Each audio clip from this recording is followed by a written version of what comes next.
अस्सलाम वालेकुम स्टूडेंट्स, आज की वीडियो में आपको बताऊंगी सेकेंड ईयर बॉटनी के लॉन्ग इंपॉर्टेंट क्वेश्चंस। ठीक है, जिस तरह से मैंने आपको ज़ूलॉजी में बताया था, मैंने आपको प्रिपरेशन के हिसाब से ही बताया था, लेकिन अब क्योंकि टाइम बहुत कम है, बॉटनी का पेपर बिल्कुल सर पे है, तो अब प्रिपरेशन का टाइम ख़त्म हो चुका है। अब सिर्फ और सिर्फ आपने जिनकी तैयारी हो गई है उन्होंने जो है वो रिवाइज़ करना है, और जिन्होंने तैयारी नहीं की, अब जिन्होंने लॉन्ग नहीं किए थे अभी तक, उनको मैं सिर्फ मोस्ट इंपॉर्टेंट सवाल बता देती हूँ।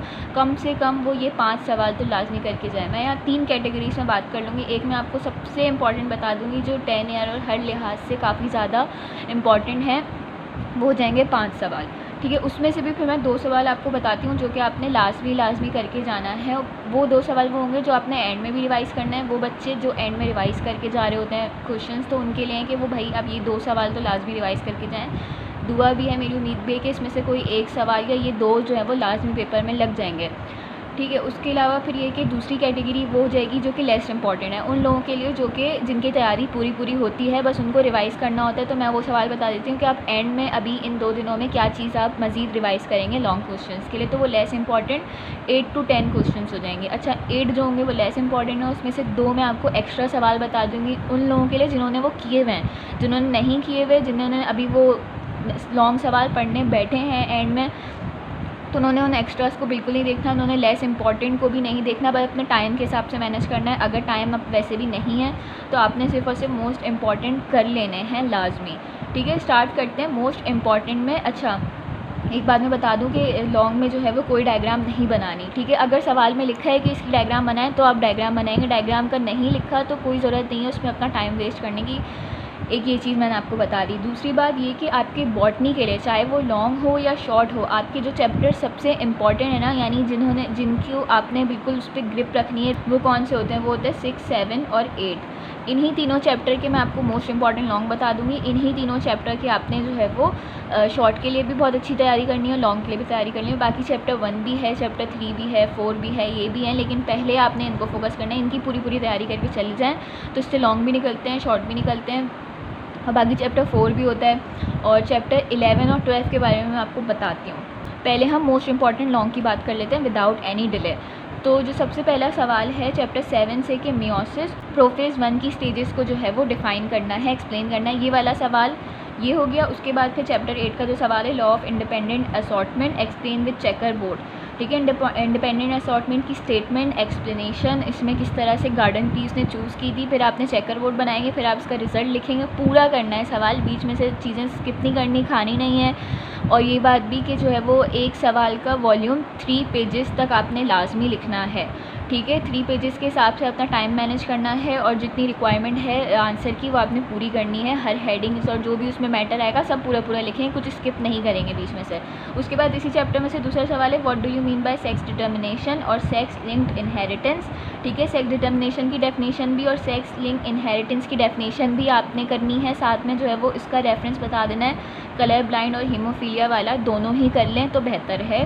बाकी कलर ब्लाइंड ज़्यादा आया हुआ था, हीमोफीलिया पास्ट पेपर में सिर्फ एक जगह आया हुआ था। तो ये हो गया तीसरा सवाल। उसके बाद चैप्टर 6 से आ जाता है Watson and Crick model of DNA और इसकी रेप्लिकेशन, यानी सेमी कंजर्वेटिव रेप्लिकेशन वाला सवाल। और वॉटसन और क्रिक मॉडल ये भी आपने तमीज़ से पूरा हेडिंग्स के साथ उसको एक्सप्लेन करना है, और फिर उसके बाद उसकी रेप्लिकेशन वाली बात बतानी है। उसके बाद अगला सवाल है कि डिफाइन क्रोमोसोम्स और उसकी डायग्राम बता दें केमिकल कंपोजिशन की। वो जो बुक में डायग्राम बनी हुई है कि क्रोमोसोम बने होते हैं डीएनए और प्रोटीन से, इस तरह से वाली जो डायग्राम है वो हो गई। और उसके बाद एक्सप्लेन करना है अल्ट्रा स्ट्रक्चर ऑफ क्रोमोसोम्स। अच्छा, अब बहुत सारे बच्चों ने कमेंट किया था ज़ूलॉजी वाली वीडियो में कि रिड्यूस सिलेबस से नहीं बताया गया, तो मैंने आज की वीडियो में आपको रिड्यूस सिलेबस से ही बताए। सारे टॉपिक्स आपके 2021 के रिड्यूस सिलेबस में इंक्लूडेड होते हैं। सही है, तो ये वो हो गए 5 सवाल। चैप्टर 7 से मियोसिस वाला, चैप्टर 8 से ये वाला लॉ ऑफ इंडिपेंडेंट असॉर्टमेंट और सेक्स लिंक्ड इनहेरिटेंस, चैप्टर 6 से वॉटसन एंड क्रिक मॉडल, और उसके बाद फिर ये क्रोमोसोम वाला पूरा टॉपिक। ये 5 सवाल आप लाजमी करके चले जाएं। ये हैं 2018 और 2019 के सवाल। आपकी पेपर के जिस ईयर में आपका पेपर हो रहा है उस हिसाब से जो है वो 2018 के सवाल और आपके लिए मोस्ट इम्पॉर्टेंट हो जाते हैं। तो फिर इसमें से जो 2 सवाल हैं जो कि आपने लाजमी करके जाना है, वो ये वाला सवाल हो जाता है और ये वाला सवाल हो जाता है।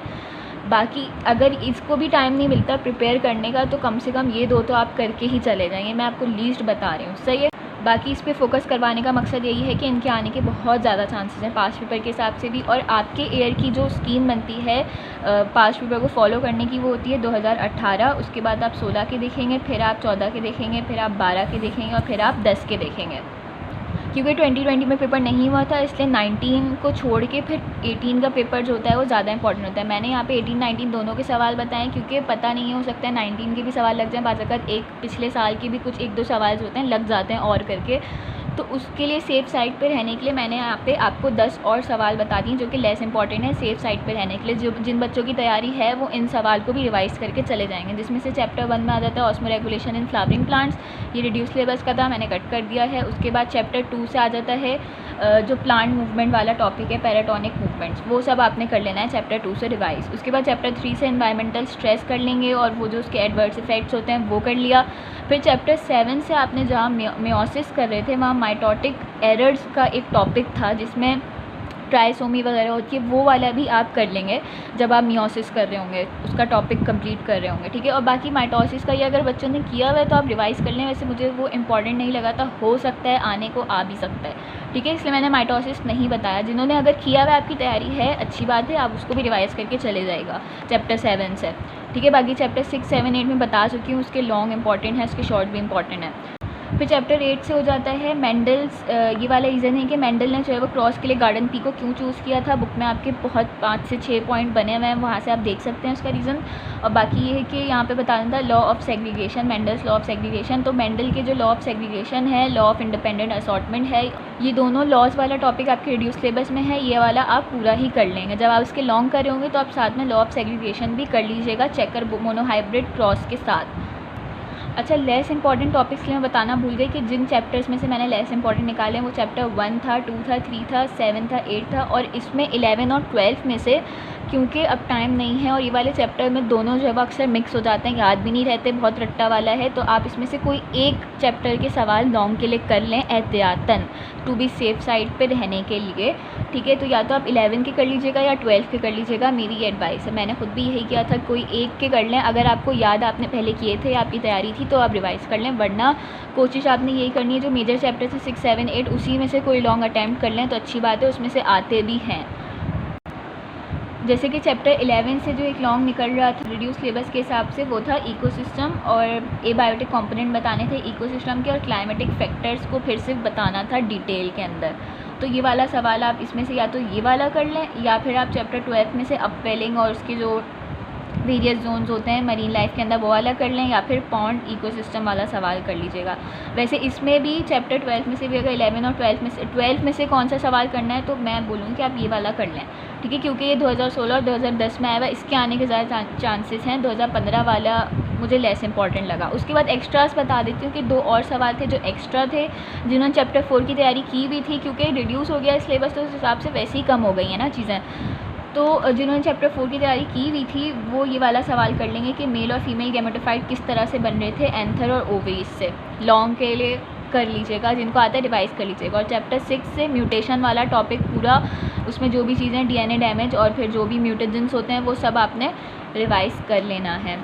यहाँ पे आके होता है लॉन्ग की गाइड कंप्लीट। आई होप ये आपके लिए हेल्पफुल रहेगी। मेरी दुआ है जो पेपर है आप लोगों का बॉटनी का वो बहुत बहुत अच्छा गुजरे, सवाल लग जाएं, जो आपने तैयारी की है पेपर उसी से आ जाए और आपका पेपर पूरा हो जाए, अच्छा हो जाए, सब बच्चे अच्छे से पास हो जाएं इंशाल्लाह। आमीन। दुआओं में हमें याद रखिएगा। Thank you.